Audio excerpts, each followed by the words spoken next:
عليه نفسه هانت عليه شهوته.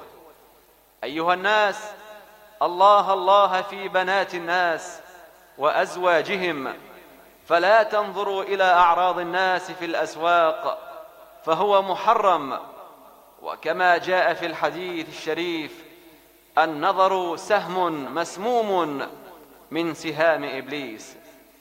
وكما قال رسول الله صلى الله عليه وآله: من تتبع عورات الناس كشف الله عورته يوم القيامة. نسأل الله تعالى أن يوفقنا وإياكم لمرضاته ببركة الإمامين الكاظمين الجودين عليهما السلام، بفضل الصلاة على محمد وآل محمد. أعوذ بالله من الشيطان الرجيم.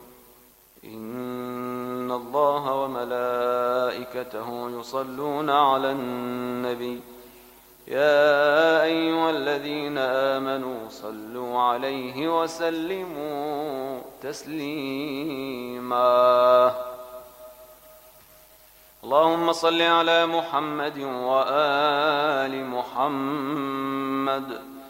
سبحان الله والحمد لله ولا إله إلا الله والله أكبر ولله